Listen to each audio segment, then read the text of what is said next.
श्री सूजी महाराज कहते हैं कि ऋषिवरों, राजा पृथु ने देव ऋषि नारद जी से पूछा कि हे भगवान, देवर से वरताओं श्रेष्ठता सर्व वेदार्थ पारगः,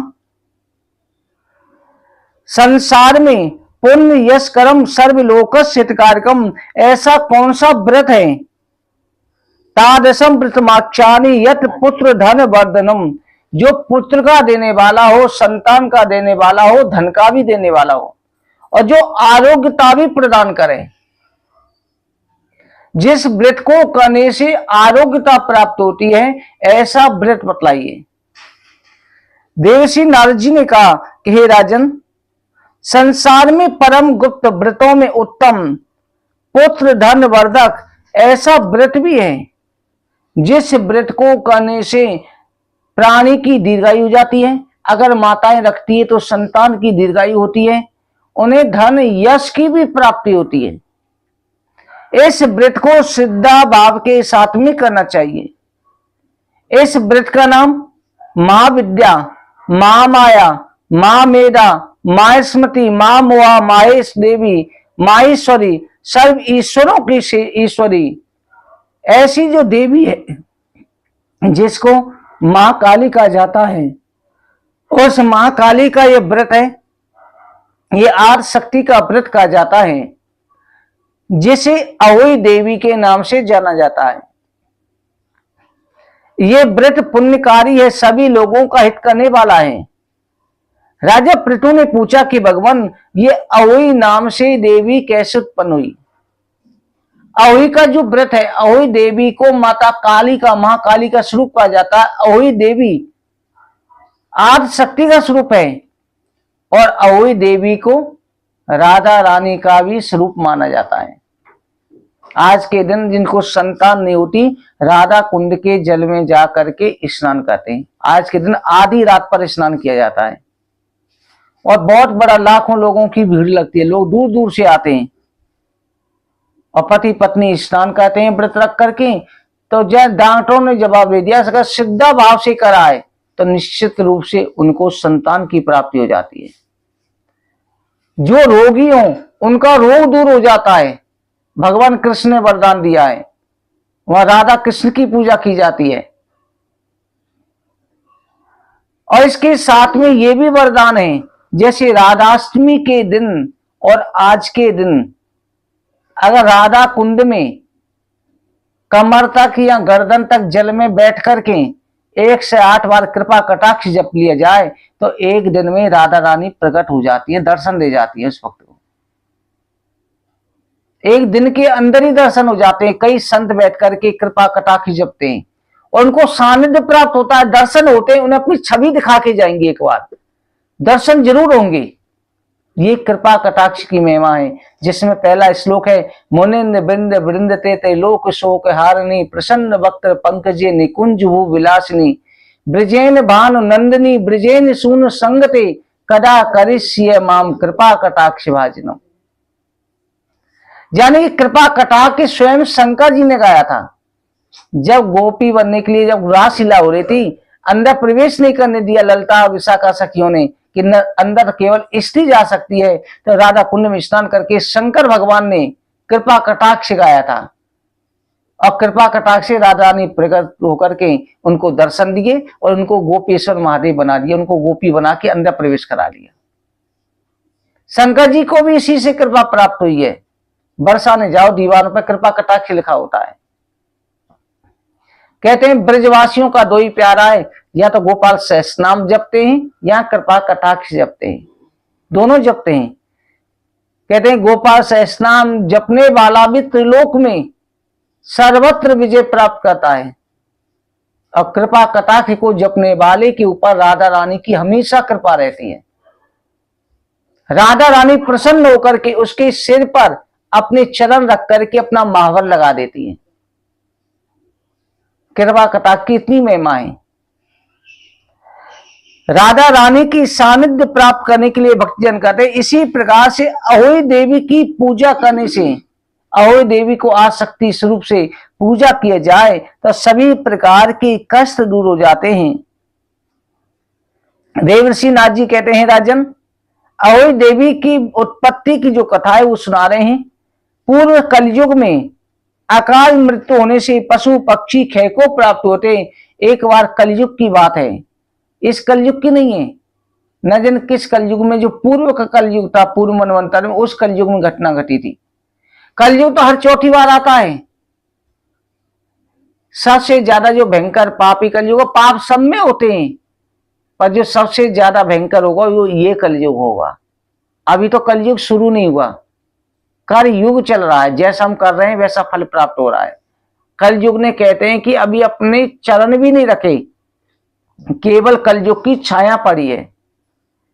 जब कलयुग का चरण टिकेंगे उस समय पर ये कथाएं सुनने वाला कोई नहीं होगा, कहीं कोई मंदिर स्थान नहीं होगा, नेता लोगों की पूजा हो रही होगी, जो पैसे वाला होगा उसकी पूजा हो रही होगी।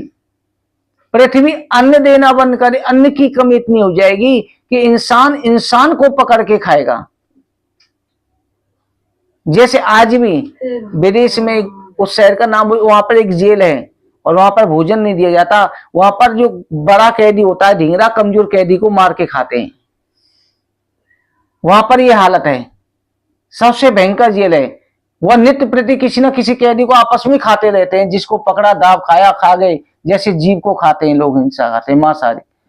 इसी तरह से कलयुग में सर्वभक्षी लोग हो जाएंगे। किसी का किसी से कोई रिश्ता नहीं रहेगा, किसी को कमजोर को पकड़ा, बच्चे को पकड़ा, मारा, खाया। ऐसा भयंकर ये कलयुग आना है। तभी तो संत ऋषि मुनि आज जन्म ले लेकर के आ रहे हैं। बड़े बड़े संत हैं, कह रहे हैं कि जितनी जल्दी निकलना है निकलो, ये दलदल है, बहुत भयंकर माया आने वाली है, बहुत भयंकर कलयुग आने वाला है। अभी तो आपको ज्ञान है, इस समय जो जन्म मिला हुआ है, इस समय आपको ज्ञान है, भगवान क्या है, पुण्य पाप क्या है, सब कुछ ज्ञान है। अगली बार अगर जन्म हुआ तो ये ज्ञान नहीं रहेगा, फिर आप भी उसी में लिप्त हो जाएंगे। किसी का शिकार करते ही खुद भी शिकार होंगे और हमेशा के लिए इस दलदल में फंस जाएंगे। इसलिए उससे पहले निकल लो। निकलने के लिए इतनी भक्ति करो, इतने अच्छे कर्म करो कि हमें इस कलयुग में जन्म मिले ही नहीं। कोशिश तो ये करो कि प्रभु हमें आपका सानिध्य प्राप्त हो जाए, दोबारा धरती पर जन्म नहीं मिले। 4,27,000 वर्ष बाकी हैं अभी, और ना जाने इतने दिनों में अगर नहीं निकले तो आपको सैकड़ों जन्म लेने पड़ जाएंगे। इससे निकलने की कोशिश करो। देवसी नाथ जी कहते हैं कि उस कलयुग में पृथ्वी ने अन्न देना बंद कर दिया, अकाल पड़ गया। उस समय फिर भी भक्ति थी उस कलयुगों में। अकाल जो भयंकर स्थिति को प्राप्त हो गया था। चारों युग देवताओं के लिए कुछ भी नहीं है, समय युग परिवर्तन होता रहता है। जैसे रावण जो था, रावण का किसमें हुआ था? त्रेता युग में। परंतु रावण का जन्म त्रेता युग में नहीं, सतयुग में हुआ था। दशरथ जी के पूर्वजों की भी शादी, रघु की भी शादी रावण ने पढ़ाई थी। रावण लंकापति था पर पुरोहिताई कर्म करने जाता था, पहले से ही रघुवंश में जाता था, रघुवंश की करता था और एक भगवान शंकर जी की पुरोहिताई करता था। क्योंकि भगवान शंकर जी भी ये नहीं कि भगवान है तो वो पूजा पाठ नहीं करते, भगवान भी नित्य नियम करते हैं संसार के हिसाब से, रोजाना का नित्य नियम। तो रावण के सामने 72 बार 4 युग बीत चुके थे। 72 चतुर्युगी राज किया था रावण ने, क्योंकि उसको शंकर भगवान ने वरदान दे दिया था। तब जाकर के इस त्रेता युग में राम जी के हाथ से मृत्यु हुई। तो इस कलयुग में चारों तरफ अकाल पड़ गया, जीव भूख प्यास से व्याकुल होकर मृत्यु को प्राप्त होने लगे। और ऐसी स्थिति आती है, अकाल पड़ते हैं। अब जैसे अगर विश्व युद्ध हो जाए तो अभी भी अकाल की स्थिति हो जाएगी, क्योंकि ये जितनी बम मिसाइलें बनी हुई तो जमीन बंजर हो जाती है, तो अकाल की स्थिति हो जाती है। तो अकाल की स्थिति में जब चारों तरफ हाहाकार मच गया, सभी जो है बड़े भयभीत हो गए। परंतु कितना भी पाप फैल जाए, धर्मात्मा तब भी बची जाते हैं, चाहे थोड़े से बचे रहो। बड़े से बड़े भयंकर पाप में हमारे इस सनातन धर्म को नष्ट करने के लिए कितनी कोशिश की गई थी। जिस समय हमारे देश पर मुगल शासक था तो उस समय पर कितनी कोशिश करी। कहा जाता है कि 1.25 मन जनेऊ रोज उतारे जाते थे, इतने हिंदुओं को धर्म परिवर्तन कराया जाता था। फिर भी हमारा सनातन धर्म बची गया, हिंदू धर्म बचा हुआ है, सनातन धर्म। इसी तरह से कलयुग चाहे कितना भी भयंकर आ जाए तब भी कोई ना कोई धर्मात्मा बच के ही रहता है, उसमें भी बचे रहते हैं जो प्रभु के भगत होते हैं, चाहे वो छिपकर की भक्ति करें। तो कुछ ब्राह्मण और कुछ भक्त उस कलयुग में बचे हुए थे, तो लोगों ने जाकर के उन ब्राह्मणों से पूछा कि हे ब्राह्मणों, इस समय संसार में चारों तरफ हाहाकार है, पाप फैला हुआ है, भयंकर कलयुग आ चुका है, ऐसे में अकाल भी पड़ा हुआ है, हम अपनी रक्षा कैसे करें।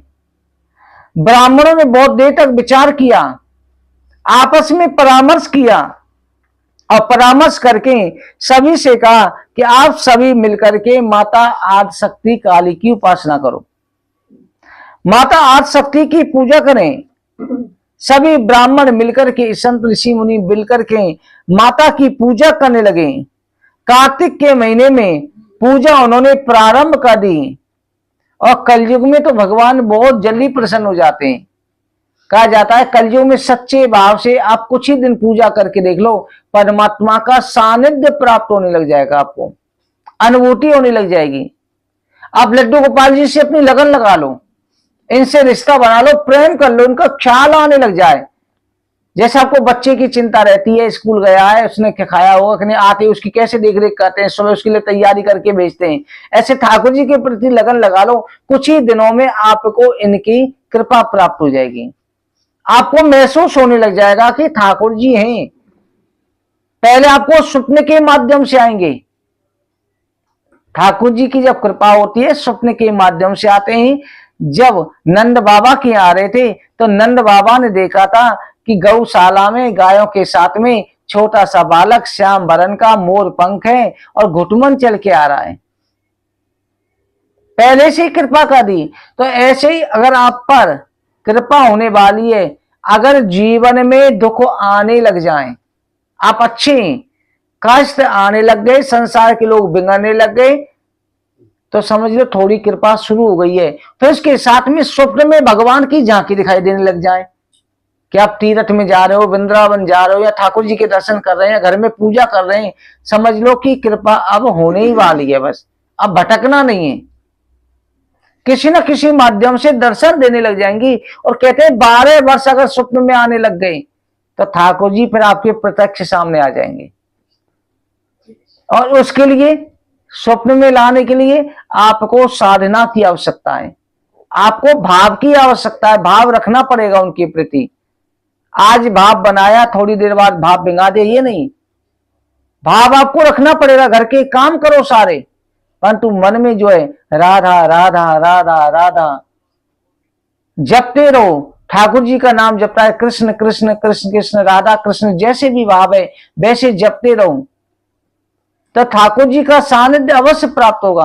हाँ, परीक्षा जरूर लेंगे वो कि दिखावटी कर रहा है, दिखाना चाहेंगे, एक झलक दिखा करके तब परीक्षा लेते हैं। ये नहीं परीक्षा लेने दर्शन से पहले परीक्षा लेंगे, आपको थोड़ी झलक दिखाएंगे कि मैंने इसे झलक भी दिखा दी, अब इसे मुझे विश्वास है, अब ये दिखता है कि नहीं दिखता। जब ब्राह्मणों ने पूजा प्रारंभ करी, ब्राह्मणों ने सच्चे भाव से पूजा करी, उसी समय पर एक धीवर जाति की स्त्री आई। उसने ब्राह्मणों से कहा, ये ब्राह्मणों आप ये पूजा किस लिए कर रहे हैं। ब्राह्मणों ने कहा, देवी हम देवी माता आदिशक्ति की पूजा कर रहे हैं, इस समय अकाल पड़ा हुआ है, अकाल की स्थिति से निवृत्त होने के लिए पूजा की जा रही है। वो भी ब्राह्मणों के साथ बैठकर के पूजा करने लगी। उसी समय पर माता चामुंडा अपने विकराल काली रूप में वहां होकर के निकल रही थी। उन्होंने ब्राह्मणों को अपनी पूजा करते हुए देखा तो अपने गढ़ों के साथ उन ब्राह्मणों के सामने प्रकट हो गई और बोले कि ब्राह्मणों, हम गणों के साथ भगवान काल रुद्र के साथ में विहार करने जा रही थी, मां काल के साथ ब्रह्मांड करने जा रही थी। संसार में हमने पाप को देखा। इस समय ब्राह्मण वेद और लाजहीन हो गए हैं, क्षत्रिय रक्षा नहीं करते, वैश्य शूद्र दुष्ट हो गए हैं, स्त्री पतिव्रता धर्म से रहित हो गई हैं। ऐसे घोर पाप में जिसमें धर्म यज्ञ होम जप कुछ भी नहीं है, संसार की रक्षा के लिए हम गणों समेत आए। अगर हम पूजा पाठ करते हैं, हम कोई जाप करते हैं, अनुष्ठान करते हैं, हम देवताओं का हवन करते हैं, तो इससे ये नहीं होता कि हमको ही पुण्य मिलता है। देवता हमको कोई बदले में हमारे ऊपर कोई एहसान नहीं करते। अगर हम देवताओं को हवन करते हैं, देवता हमको वरदान देते हैं, घर की समस्या दूर करते हैं, तो हमारे हवन से, हमारी पूजा पाठ से, हम जो आरती पूजा करते हैं, देवताओं की भी शक्ति बढ़ती है, उनको मिलता है, उसके बदले में हमको देते हैं। ये क्रय विक्रय होता है। एक ठाकुर जी से क्रय विक्रय नहीं होता, ठाकुर जी तो देते ही देते हैं, परंतु देवताओं के साथ में भी क्रय विक्रय होता है। इसलिए राक्षस सबसे पहले क्या करते थे? पूजा पाठ हवन बंद कराते थे। पूजा पाठ हवन बंद होता तो देवता अपने आप कमजोर हो जाते थे। तो इसलिए अगर हम सच्चे भाव से परमात्मा की भक्ति करते हैं तो जरूर कृपा होती है। माता काली कह रही है कि संसार की रक्षा के लिए हम आई, तो हमने कार्तिक के महीने में सप्तमी तिथि को आप लोगों को पूजा करते हुए देखा, और आज के दिन में आपसे प्रसन्न हो गई। हे ब्राह्मणों, तुम्हारे मन में जो भी इच्छा हो तुम वरदान मांग लो। सभी ब्राह्मण कहने लगे, देवी संसार में कहीं दुर्भिक्ष नहीं हो, कहीं रोग ना हो, कहीं अकाल मृत्यु ना हो, कोई निसंतान नहीं रहे। देवी कहने लगी, ब्राह्मणों तुमने कार्तिक के कृष्ण पक्ष सप्तमी और अष्टमी के मध्य में आपने हमारी पूजा करी।